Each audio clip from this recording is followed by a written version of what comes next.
ایک بہت بڑے صوفی گزرے ہیں، ان کا نام تھا شیخ فرید۔ شیخ فرید ندی میں نہانے جا رہے تھے۔ راستے میں شیخ فرید کی ایک شخص سے ملاقات ہو گئی۔ اس شخص نے کہا، بابا فرید، مجھے بھی خدا کو پانا ہے، مجھے بھی خدا سے ملاقات کرنی ہے، مجھے بھی خدا کے سچ کو جاننا ہے۔ خدا تک پہنچنے کا کیا راستہ ہے؟ بابا فرید نے اس شخص کو غور سے اوپر سے نیچے تک دیکھا۔ بابا کچھ دیر تک اس شخص کو دیکھتے رہے، اس کی جانچ پڑتال کرتے رہے اور پھر جواب دیا، سنو میاں، سچ کہہ رہے ہو، تم کو خدا کو واقعی جاننا ہے؟ بابا فرید کی بات سن کر وہ شخص گھبرا گیا۔ اس نے چلتے چلتے ویسے ہی سوال کر لیا تھا کہ مجھے خدا کو پانا ہے۔ راستے میں بابا فرید جا رہے تھے، وہ ملا اور ویسے ہی سوال کر دیا کہ مجھے خدا کو پانا ہے۔ ایک صوفی سے دنیا کے بارے میں بات نہیں کی جا سکتی تھی، یہی سوال کیا جا سکتا تھا، تو اس شخص نے کھجلاہٹ میں یہی سوال کر دیا۔ بابا فرید نے پھر کہا، سچ بتاؤ، خدا سے ملنا ہے؟ وہ اور ڈر گیا بیچارہ۔ ڈرتے ڈرتے اس نے کہا، بابا جی، خدا سے ملنا ہے، اس لیے تو سوال کیا تھا۔ بابا فرید نے کہا، ندی میں نہانے جا رہا ہوں، نہا لوں گا تو جواب دوں گا، کیونکہ جو سوال تم نے کیا ہے اس کا جواب نہانے کے بعد ہی دیا جاتا ہے۔ چلو میرے ساتھ آؤ۔ بابا فرید نے کہا، نہانے کے بعد جواب دوں گا، اور اگر مناسب ہوا تو نہانے کے دوران ہی تمہیں جواب دے دوں گا۔ وہ شخص ڈرا ہوا تھا، اسے سمجھ نہیں آ رہی تھی بابا جی کیسی باتیں کر رہے ہیں، لیکن پھر اس نے سوچا، فقیر لوگ ایسے ہی بولتے ہیں، ان کی زبان کسی کی سمجھ میں نہیں آتی، فقیروں کو سمجھا نہیں جا سکتا، اور یہ سچ ہے کہ فقیروں کو سمجھا نہیں جا سکتا۔ وہ شخص سوچنے لگا، بابا نہانے کو ہی بول رہے ہیں، گھر جا کر میں نے نہانا ہی تھا، تو بہتر ہے بابا فرید کے ساتھ ندی پر نہا لوں گا۔ دونوں چل پڑے۔ جیسے ہی دونوں نے پانی میں ڈبکی لگائی، بابا فرید نے اس شخص کے اوپر بیٹھ گئے۔ بابا فرید نے اسے پانی سے نکلنے ہی نہ دیا۔ بابا فرید نے اس شخص کو گردن کو نیچے دبا دیا۔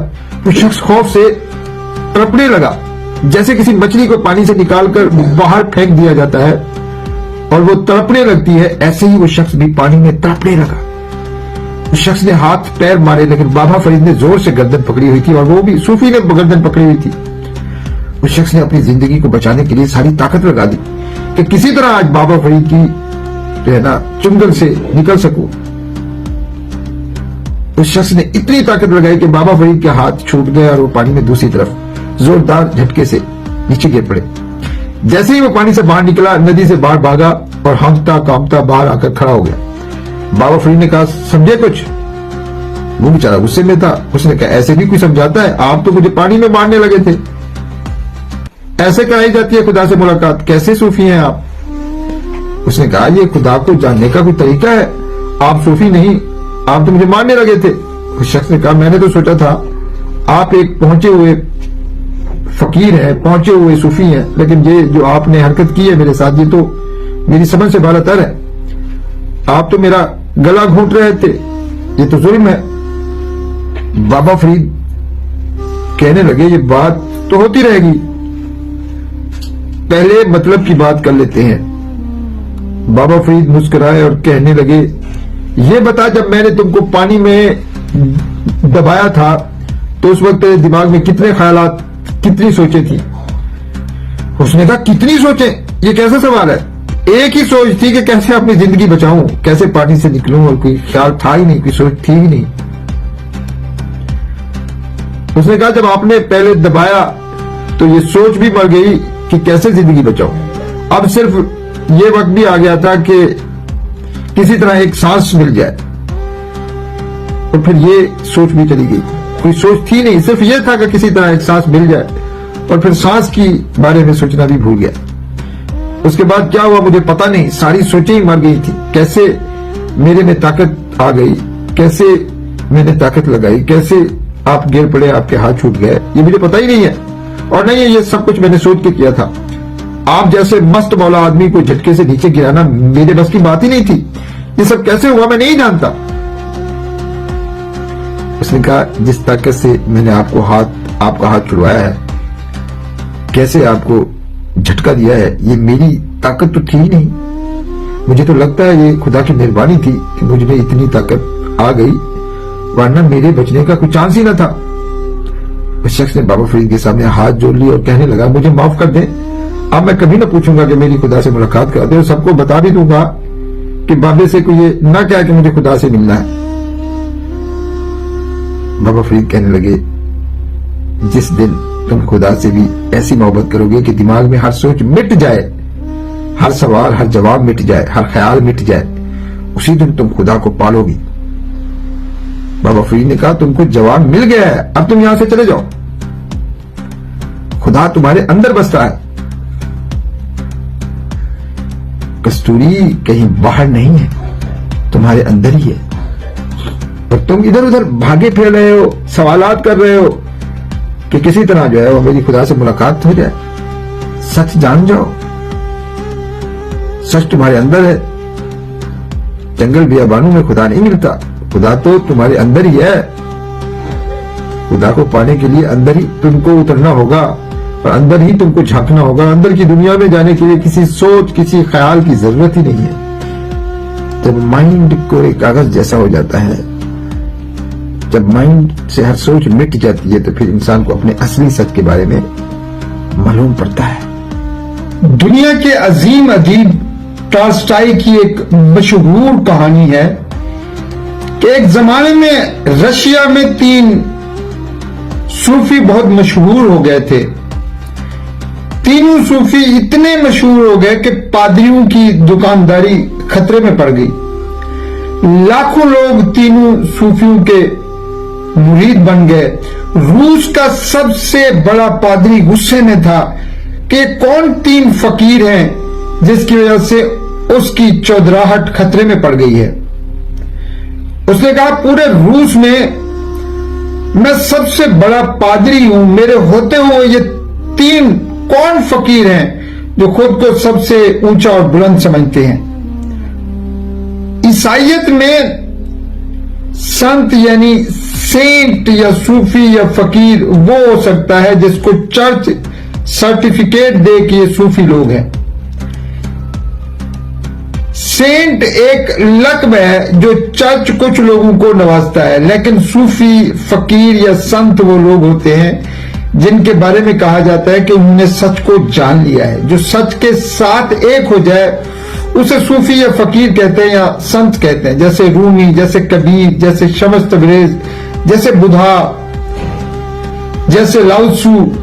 جو سچ میں کھو جائے, فنا ہو جائے, وہ فقیر ہوتا ہے, صوفی ہوتا ہے, سنت ہوتا ہے, کبیر ہوتا ہے. روس کا سب سے بڑا پادری پریشان تھا کیونکہ ان 3 صوفیوں کی وجہ سے لوگ چرچ آنے کی بجائے ان 3 صوفیوں کے پاس جا رہے تھے. کسی نے پادری کو کہا کہ فلاں جھیل کے پاس ایک جنگل میں وہ 3 صوفی یا فقیر یا سنت رہتے ہیں. پادری شان و شوکت کے ساتھ کشتی میں بیٹھا اور روب داب کے ساتھ جھیل کی طرف وہاں پہنچ گیا جہاں وہ 3 صوفی رہتے تھے. پادری کے ہاتھ میں سونے سے بڑا ہوا ایک ڈنڈا بھی تھا. سر پر اس نے پادریوں والی قیمتی ٹوپی پہن رکھی تھی. پادریوں والا اس نے لباس زیب تن کر رکھا تھا. اس نے سوچ رکھا تھا کہ آج وہ ان 3 صوفیوں کو نہیں چھوڑے گا. بھٹکے ہوئے ان صوفیوں کو آج وہ سچ کے راستے پر لگا کر آئے گا.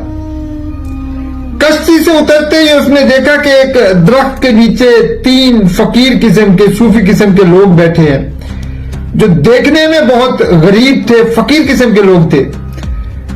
پادری نے غصے سے کہا کہ کیا تم ہی وہ 3 فقیر ہو جنہوں نے لوگوں کو غلط راستے پر لگا دیا ہے, بھٹکا دیا ہے؟ تینوں فقیر ہنسے اور کہا ہماری کیا اوقات جناب, ہم تو فقیر غریب لوگ ہیں, پڑھے لکھے بھی نہیں ہیں, گوار ہیں. تینوں لوگوں نے کہا کہ ہم تو سیدھے سادے اور ان پڑھ لوگ ہیں, मगर लोग हमारी जान ही नहीं छोड़ते। हम तो छुप कर यहाँ बैठे हैं कि कोई यहाँ तक पहुंच ना पाए। हम तो लोगों को मना करते हैं कि हमारे पास ना हो, लेकिन लोग भी कमाल है, हमारी कहां सुनते हैं। रूस के लोगों ने तो हम फकीरों का जीना दो भर कर दिया है, मुश्किल बना दिया है। तीनों ने कहा, आप पादरी हो, आप हमें इन लोगों से बचाओ, हम हुजूम से भागते हैं। हम हुजूम के आदी नहीं है, हम भीड़ में रहने के आदी नहीं है। हम तो एक सादा जिंदगी गुजार रहे हैं। मालूम नहीं लोगों को क्या हो गया है, क्या देख लिया है उन्होंने हमने कि वो हमें छोड़ते ही नहीं। पादरी फकीरों की बात सुनकर खुश हुआ। वो समझा पागल लोग हैं, सीधे साधे लोग हैं, मैं इनको भी ठीक करता हूं और बाकी लोगों को भी समझाता हूं कि चर्च की तरफ आओ, इन सूफियों के चक्कर में ना पड़ो। पादरी ने कहा, सब छोड़ो, ये बताओ क्या करते रहते हो यहां बैठ के। तीनों ने कहा, बस बैठकर दुआएं करते रहते हैं, दुआ करते रहते हैं, खुदा को देखते रहते हैं। पादरी ने कहा, दुआ तो करते हो, लेकिन यहां कहीं मुकद्दस किताब तो नजर नहीं आ रही, तो कैसे तुम दुआ करते हो। तीनों सूफियों ने कहा कि हम अनपढ़ हैं, हमें पढ़ना नहीं आता। जब पढ़ना नहीं आता तो यहाँ कोई किताब भी नहीं है। पादरी बोला, लोग भी बड़े जाहिल हैं, ऐसे लोगों को सेंट मान रहे हैं जिन्हें पढ़ना लिखना तक नहीं आता। पादरी ने कहा, तुम कहते हो हम बैठकर दुआ करते हैं, जब तुम लोगों को पढ़ना लिखना ही नहीं आता तो दुआ क्या करते हो तुम लोग। पादरी की बात सुनकर वो तीनों शर्मिंदगी से नीचे देखने लगे। पादरी ने गुस्से से कहा, बताओ क्या दुआ करते हो। सूफियों ने कहा, अब आपसे क्या छुपाना, हमने अपनी एक दुआ बनाई हुई है, वही दुआ हम पढ़ते रहते हैं। हमें चर्च वाली दुआ नहीं आती क्योंकि वो बहुत लंबी और मुश्किल दुआ है और हम कुंद जहन गवार अनपढ़ लोग हैं, वो दुआ हम पढ़ नहीं सकते, इसलिए हमने अपनी ही एक दुआ बना ली है। पादरी हंसा और कहा, डरो मत और बताओ, जब चर्च की सर्टिफाइड दुआ तुमको आती नहीं है तो फिर कौन सी दुआ पढ़ते हो। वो कौन सी दुआ है जो तुमने खुद ही इजाद की हुई है और पढ़ते रहते हो। पादरी ने कहा, जल्दी बताओ वरना मारे जाओगे। बताओ, वादा करता हूं तुमको कुछ नहीं कहा जाएगा, माफ कर दिया जाएगा। तीनों सूफी शर्मिंदा हुए और कहा, आपको हमने अपनी दुआ सुना दी तो आप नाराज हो जाएंगे। हमारी दुआ ना सुने, आप हमें अपनी दुआ याद करा दें, हम वही दुआ कर लिया करेंगे। पादरी ने कहा, चर्च वाली दुआ तो मैं तुमको रटवा दूंगा, लेकिन पहले वो दुआ सुनाओ जो तुमने खुद बनाई है। तीनों सूफियों ने कहा कि हमने बड़ी कोशिश की है कि आप वाली दुआ हमें याद हो जाए। जब हम नाकाम हुए तो हमने सोचा कि आप लोग यानी ईसाई मानते हैं कि खुदा के 3 रूप हैं, तो सोचकर हमने भी ऐसी दुआ बनाई है जिसमें 3 भी आ जाए और दुआ भी मुकम्मल हो जाए। हमारी दुआ आपकी दुआ की नफी नहीं करती, सिर्फ एक फर्क है कि हमारी दुआ 3 लाइनों में है और लम्हों में खत्म हो जाती है और आपकी दुआ बहुत बड़ी लंबी है और मुश्किल है। पादरी ने कहा, सुनाओ वो दुआ।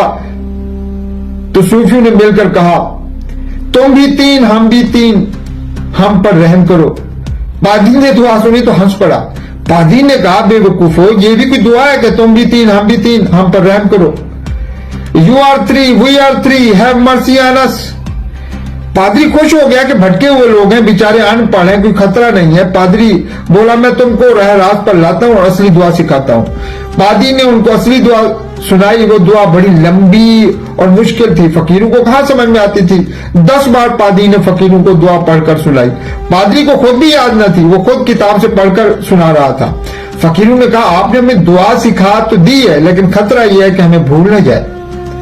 फकीर ने कहा, हमारी दुआ तो बहुत आसान है, हम भी 3 तुम भी 3, हम पर रहम करो, लेकिन आपने जो बहुत लंबी दुआ सुनाई है वो बहुत गंभीर है। फकीर ने कहा, हमारी दुआ में भी तो सब कुछ आ जाता है जो आप मानते हैं कि हम भी 3 है, तुम भी 3 हो, हम पर रहम करो, लेकिन आप वाली दुआ तो बहुत मुश्किल है, फिर भी हम आप वाली दुआ याद करने की कोशिश करते हैं। पादरी अकड़ से बोला, परेशान होने की जरूरत नहीं, आप कभी कभार चर्च आया करो, तुमको ये दुआ याद हो जाएगी और तुम्हारी जिंदगी बेहतरीन हो जाएगी। पादरी तीनों फकीरों की जहालत पर खुश हुआ। वहां से दोबारा अपनी कश्ती में बैठा। कश्ती झील में चल रही थी और पादरी खुश होता हुआ वापस जा रहा था। कश्ती झील के दरमियान थी कि पीछे से पादरी ने देखा वो तीनों सूफी झील के पानी पर दौड़ते आ रहे हैं। पादरी ये देखकर हक्का बक्का रह गया। सूफियों को पानी पर चलते देखकर पादरी हैरान था कि ये क्या हो रहा है। तीनों झील की दूसरी तरफ आकर खड़े हो गए। पादरी हैरानगी में उतरा। फकीरों ने कहा, रुके एक बार, हमें दुआ सुना दे, हम तो भूल गए हैं कि दुआ कहां से शुरू होती है, कहां खत्म होती है।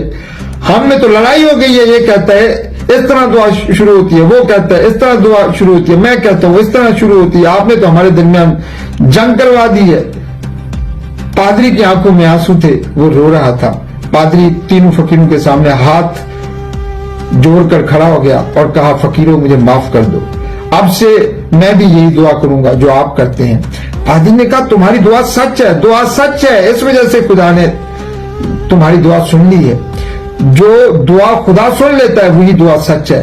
तुम भी सच हो, तुम्हारी दुआ भी सच है, भटका हुआ तो मैं हूं।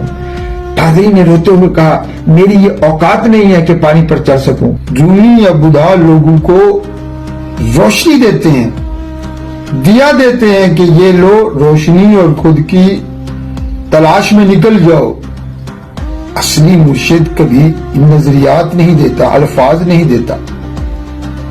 खुद तलाश करने से जो मिलता है फिर वो वही मिलता है जो सच है, जो खुदा है। रास्ते में तुम खड़े हो, एक शानदार और कीमती गाड़ी तुम्हें नजर आती है। इससे क्या होता है, माइंड में एक छाप पड़ जाती है। अगर तुमने सिर्फ देखा, माइंड में कार का इमेज बना और मिट गया, एक साया बना और मिटा। अगर तुमने सिर्फ कार को देखा और अगर इस कार का इमेज तुम्हारे अंदर की दुनिया में चला गया, तब तुम्हारे माइंड में ख्वाहिश पैदा हो जाती है, काश ऐसी कार मेरे पास होती। माइंड में ये सोच आई, ये काला धब्बा लगा, ये एक लहर की तरह है। जैसे खामोश पानी में कोई कंकर फेंके तो शोर बरपा होता है, ऐसे ही माइंड में शोर बरपा हो जाता है। वो कार तो चली गई, लेकिन ये लहर तुम्हारे साथ है।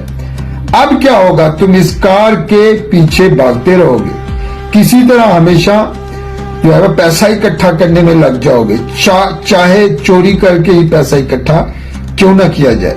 अब तुम कुछ न कुछ करोगे क्योंकि तुम माइंड के जाल में फंस गए हो, ख्वाहिश में उलझ गए हो। अब अगर पैसा इकट्ठा नहीं हो पाएगा, कोई रुकावट आएगी तो तुमको गुस्सा आएगा, परेशानी होगी, दुख होगा। अब जहां भी रुकावट आएगी तुम मरने मारने पर तुल जाओगे, सुकून नहीं होगा। हर वक्त यही सोच पकड़ेगी कि जल्दी करके कैसे मुझे ये कार मिलनी चाहिए।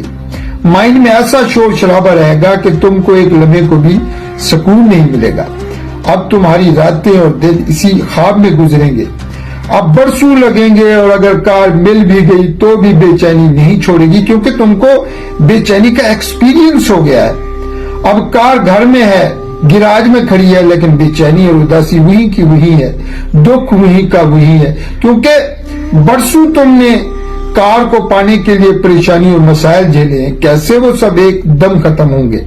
अब इस बेचैनी का इलाज तुम ये ढूंढोगे कि किसी और मकसद के पीछे भागोगे कि बहुत बड़ा घर होना चाहिए, बहुत ज्यादा पैसा होना चाहिए। इस तरह भागते रहोगे और परेशान रहोगे। ये सब कुछ मिल भी गया तो बेचैनी, दुख और परेशानी जान नहीं छोड़ेगी। इस तरह तुम सारी जिंदगी भटकते रहते हो, भागते रहते हो। बेचैनी हमारी आदत बन गई है। धन दौलत, महंगी गाड़ियां, बड़ा मकान, ये सब कुछ मिल भी जाए तो इनका मिलना न मिलना बराबर है, क्योंकि तुमने बहुत अरसा बेचैनी को संभाल के रखा है। ये तुमको पकड़े हुए है, भटका रही है। अब इस बेचैनी का क्या करेगी। इसलिए बुधा कहते हैं कि बहुत सारे लोगों के पास बहुत कुछ होता है, फिर भी वो भिखारी के भिखारी होते हैं। हम भी भिखारी हैं, 24 घंटे भाग रहे हैं। अमीर वो है जो चैन और सुकून में है, और गरीब वो है जो हर वक्त बेचैन, परेशान और मायूस है। खेल को समझो, सारा जाल माइंड का है। माइंड हर वक्त कांप रहा है, भाग रहा है, सोच रहा है। ऐसी सिचुएशन में हम कभी पुरसुकून और चैन से बड़ी जिंदगी इंजॉय नहीं कर सकते। मन में जितनी गंदगियां फेंकोगे, मन रोज बरोज तबाहकुन होता चला जाएगा। हम हर वक्त कुछ न कुछ ख्वाहिश कर रहे हैं, इसलिए हर वक्त सोचते रहते हैं, पाने के लिए भागते हैं। इसलिए हमारी जिंदगी का ये हाल है। माइंड हमारा आका है, माइंड ने हमारी जिंदगी तबाह बर्बाद कर दी है। माइंड तुम्हारे कंट्रोल में नहीं है, मन तुम्हारे कंट्रोल में नहीं है, तो तुम्हारी जिंदगी तबाहकुन ही रहने वाली है। जैसा हम सोचते हैं वैसे ही हम एक्शन करते हैं। इन एक्शंस की वजह से दुख पैदा होता है, परेशानी पैदा होती है, खौफ पैदा होता है। दुख या परेशानी कोई दूसरा पैदा नहीं कर रहा, बीवी, बाप, बेटा, दोस्त ये दुख पैदा नहीं करते, हम खुद ही दुख, परेशानी और मसाइल पैदा करते हैं। मार्क्स कहता है दुख और मसाइल इसलिए हैं कि समाज का ढांचा गलत है, गरीबी बढ़ रही है, दुनिया का निजाम गलत है, बेइंसाफी है। फ्राइड कहता है जो भी हो जाए, इंसान को खुली आजादी दे दो या निजाम में बांध दो, दुख कभी नहीं मिटेगा, इंसान दुखी रहने वाला है, दुख इंसान का मुकद्दर है। फ्राइड के मुताबिक इंसान में जंगली जानवर बसता है, वो कभी इंसान को सुख और चैन से जीने नहीं देता। ये जंगली जानवर कौन है? ये तुम्हारा माइंड है। फ्राइड के मुताबिक इंसान कभी सुखी हो ही नहीं सकता। मार्क्स भी गलत था। रूस में अमीर गरीब मिट गए, लेकिन दुख नहीं मिटे और मसाइल पैदा हो गए। बुद्ध बड़ा शानदार बात कहते हैं। बुद्ध कहते हैं कि तुम्हारे तमाम मसाइल, परेशानियों और दुख की वजह तुम्हारे माइंड में है और तुम दुख का इलाज बाहर की दुनिया में ढूंढ रहे हो। सारी वजूहात तुम्हारे माइंड में है। जब भी किसी को दुख दोगे तुम दुख पाओगे। बुद्ध कहते हैं कि दुखी सोच के बीज बोना बंद कर दोगे तो दुख से आजाद हो जाओगे। किसी को भी दुख देने की थोड़ी सी भी ख्वाहिश है तो तुम अपने लिए दुख के बीज बो रहे हो, क्योंकि दुख का बीज तुम्हारे अंदर है तो वो दुख किसी और को नहीं तुमको ही पहुंचने वाला है। तुम किसी के बारे में बुरा सोचोगे, उसको कोई फर्क नहीं पड़ेगा, तुमको ही फर्क पड़ेगा। हम सारा दिन दूसरों के बारे में बुरा सोचते हैं, दूसरों को कोई फर्क पड़े ना पड़े, लेकिन हमारी जिंदगी जहन्नम बन जाती है। तुम किसी पर गुस्सा करते हो, चाहते हो उसे मैं बर्बाद कर दूं, वो बर्बाद हो या ना हो, आपकी बर्बादी शुरू हो जाती है। हमारी छाती और दिमाग में बड़े बोझ हैं। किसी के पास कुछ देखते हैं तो परेशान हो जाते हैं, किसी का बड़ा मकान देखते हैं जल जाते हैं, किसी को अच्छा लिबास में देखते हैं दुखी हो जाते हैं। ये सब जहरीली सोच के बीजों का असर है। जहरीली जो सोच से बचना है तो अपने माइंड पर ध्यान दो, अपने मन पर ध्यान दो। देखो तुम्हारा सारा दिन तुम क्या सोचते हो, कैसी सोचें तुम पर हमला आवर होती हैं और कैसे तुम सोचों के जाल में फंस जाते हो। सच बहुत कड़वा है, इसलिए सच के साथ खड़ा होना भी मुश्किल हो जाता है। सिगमंड फ्राइड ठीक कहते हैं कि लोग झूठ को छोड़ दें तो जिंदा नहीं रह सकते। सिगमंड फ्राइड के मुताबिक झूठ के बिना जिंदा नहीं रहा जा सकता, इसलिए जीने के लिए इंसान को झूठ की जरूरत पड़ती है। झूठ इंसान के जीने की वजह है, इंसान का सहारा है, इसलिए इंसान झूठी मंजिलें बनाता है, झूठे मकासद बनाता है, झूठे ख्वाब तराशता है। असली डेस्टिनेशन के बारे में तो हम कुछ जानते नहीं हैं, इसलिए झूठी मंजिलें बनाते हैं, मकासद बनाते हैं। ये क्या लाइफ है जिसके बारे में तुमको पता ही नहीं, तुम कहां जा रहे हो। असली मंजिल के बारे में मालूम होता है कि हम कहां जा रहे हैं, लेकिन ये क्या लाइफ है जिसके बारे में हम जानते ही नहीं है कि हम कहां जा रहे हैं, कहां भाग रहे हैं। एक झूठी मंजिल बनाते हो, लगता है कहीं जा रहे हो, ये झूठ है, तुम कहीं नहीं जा रहे हो, सिर्फ खुद को धोखा दे रहे हो। तुम्हारे पास कोई रास्ता नहीं है। झूठी मंजिलें और मकासद के कोई रास्ते नहीं होते। तुम्हारे तमाम रास्ते, सारी मंजिलें माइंड का धोखा है, मन का धोखा है, सच नहीं है, क्योंकि सच के साथ हमने कभी जीना सीखा नहीं है। तुमने खुद को झूठ से भर रखा है और तुम समझते हो यही जिंदगी है। हम जिंदा है ही नहीं। जो झूठ के साथ जिंदा है, खुद को समझता है, वो मरा हुआ है, क्योंकि जिंदगी तो हमेशा सच से फूटती है। ये झूठ ही तो है कि मेरा बच्चा बड़ा होगा, बड़ा अफसर बनेगा, बड़ा बिजनेसमैन बनेगा, पैसा कमाएगा, मशहूर होगा, जिंदगी दिलकश हो जाएगी, और खुद तुम मर रहे हो। इस तरह के हजारों लाखों ख्वाबों में हम उलझे पड़े हैं। यहाँ जीना मुश्किल है जी और मरना आसान है। इसकी वजह यह है कि हम झूठ के साथ हैं। यहाँ जीना मुश्किल है। 70-80 साल जीते हो, झूठ के साथ जीते हो, तकलीफ और मसाइल में जिंदगी जो है वो बर्बाद कर देते हो। ऐसी है तुम्हारी जिंदगी। ये कैसी है जिंदगी? पैसा, धन, दौलत, शोहरत, कामयाबी, मंजिलें, इस तरह के हजारों झूठ तुमने खड़े कर रखे हैं। बुद्ध कहते हैं जो झूठ से खाली हो गया वो सच के साथ एक हो गया, क्योंकि इंसान को खुद को सच से भरना नहीं है, बस खुद को झूठ से खाली कर देना है। हम जब खुद को झूठ से नहीं भर पाते तो खुद को नाम निहाद सच से भरते हैं, खुद को सच से भरना नहीं है, ना ही झूठ से भरना है। झूठ अंदर की दुनिया से निकल गया तो जो बच जाता है वो सच है, वो खुदा है, वही खुदा है, वही तो वो, फिर सारी बीमारियां सब निकल जाती हैं। बीमारियों से जब इंसान पाक हो जाता है तो जो बच जाता है वो तंदुरुस्ती है। तंदुरुस्ती के बारे में सोचा थोड़ा जाता है, तंदुरुस्ती से खुद को भरना थोड़ी होता है। बड़े लोग इस दुनिया में आए तुमको जगाने, लेकिन तुम जागते ही नहीं हो। रूमी, कबीर, बुधा, इस तरह के कई लोगों ने तुमको जगाने की कोशिश की, लेकिन तुम जागते ही नहीं हो, क्योंकि खुद को झूठ से खाली करना तुम्हारे लिए नामुमकिन है। हमारे झूठ को क्रिएट करने का एक्सपीरियंस इतना पुराना और गहरा है कि हम खुद को झूठ से खाली कर ही नहीं सकते। कभी समझा कि तुम्हारे झूठ का राज क्या है? तुम्हारे झूठ का राज ये अना है। ये अना ही है कि मेरा बच्चा बड़ा होगा, बड़ा अफसर बनेगा, पैसा कमाएगा, कामयाबियां समेटेगा, दुनिया देखेगी। ये क्या है? ये अना है।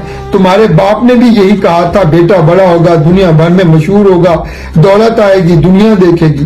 तुम भी वही कर रहे हो। ये झूठ नहीं तो और क्या है? और गौर से देखो इस झूठ को, ये झूठ क्या कर रहा है? कहां से पैदा हो रहा है? अना से पैदा हो रहा है। ये सारी कायनात इकट्ठी है, एक है। तुमको गलतफहमी है कि तुम अलग हो, उसने पैदा किया है। सांस आ रही है, जा रही है, वो मालिक है। न मौत तुम्हारी है, न पैदाइश तुम्हारी है। तुम पैदाइश और मौत के दरमियान जो भी होता है वो तुम्हारा फिर कैसे है? ये तुम्हें गलतफहमी है कि तुम कुछ करते हो तो जिंदगी चलती है।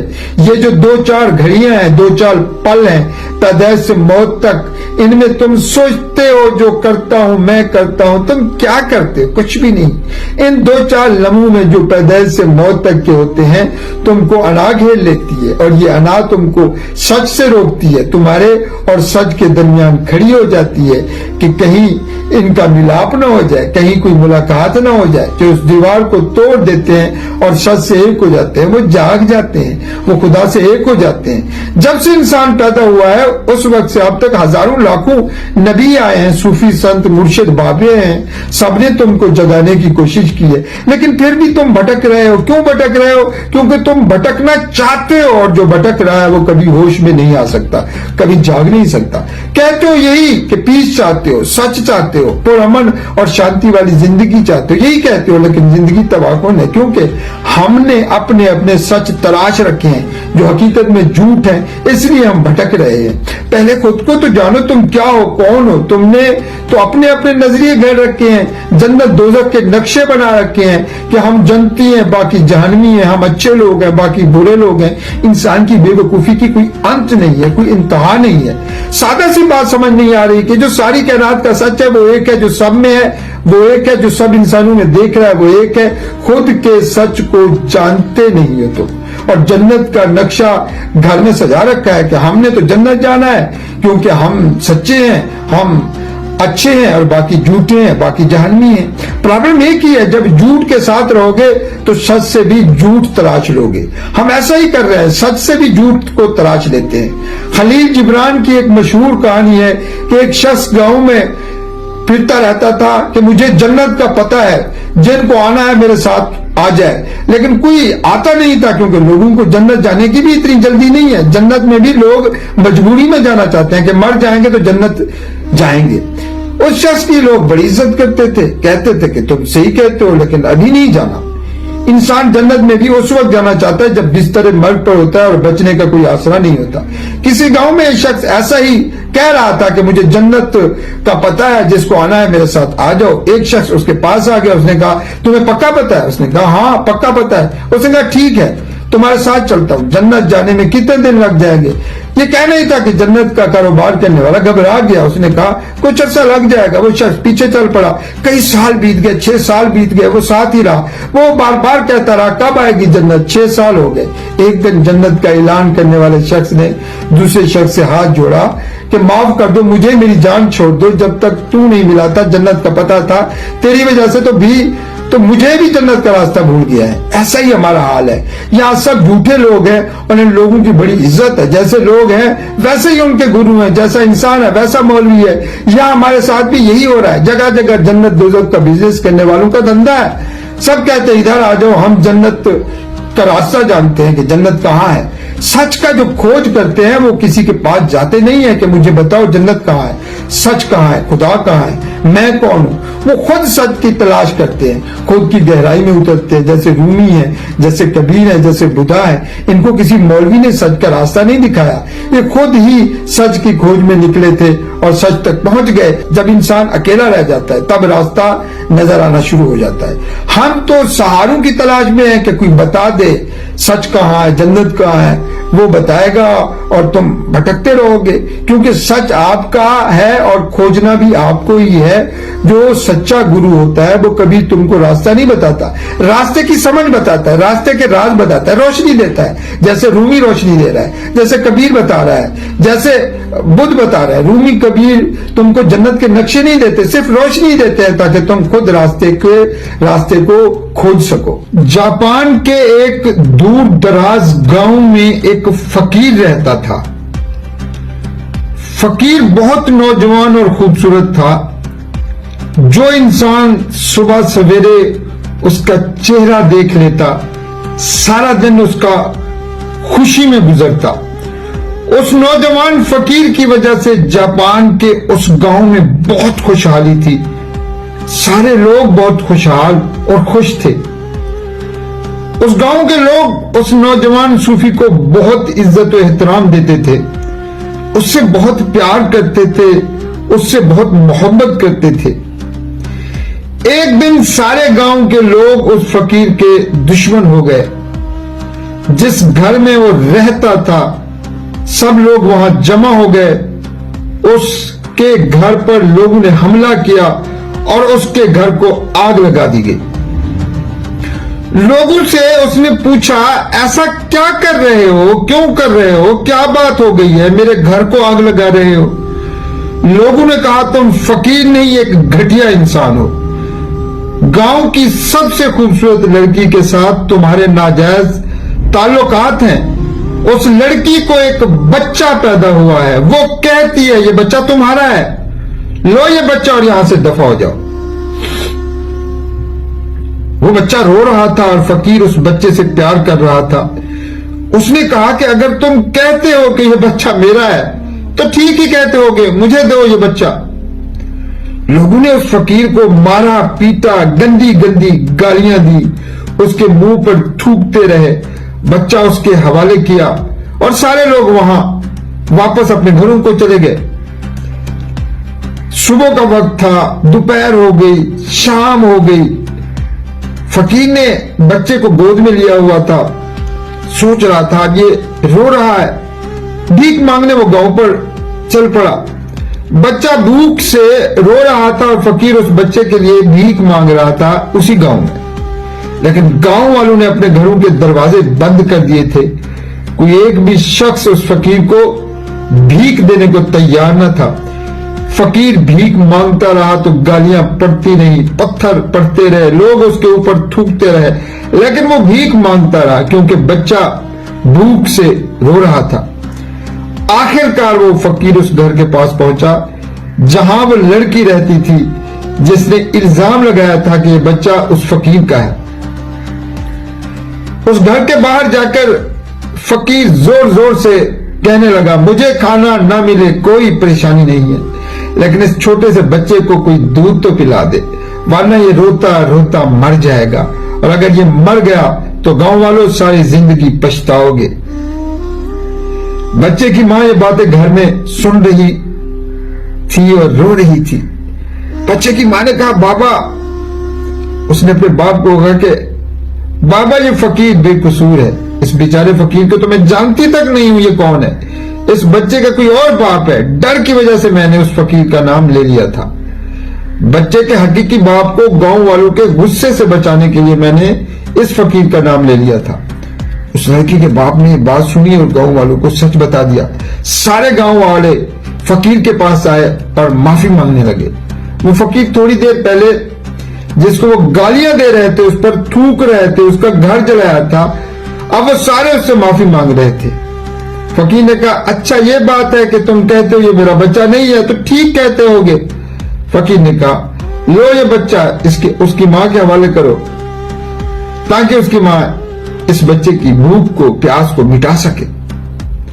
गांव वालों ने कहा फकीर जी सुबह ही कह देते कि ये मेरा बच्चा नहीं है, लेकिन आपने कह दिया, तुम कहते हो तो ठीक ही कहते होगे।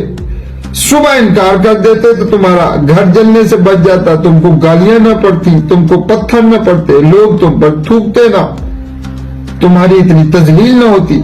फकीर मुस्कुराया और कहने लगा, क्या फर्क पड़ता है कि ये मासूम बच्चा किसका है। उसने कहा, अगर मैं ये कहता कि ये मेरा बच्चा नहीं है तो तुम सारे गांव को जला देते, इसलिए मैंने कह दिया कि मेरा बच्चा है।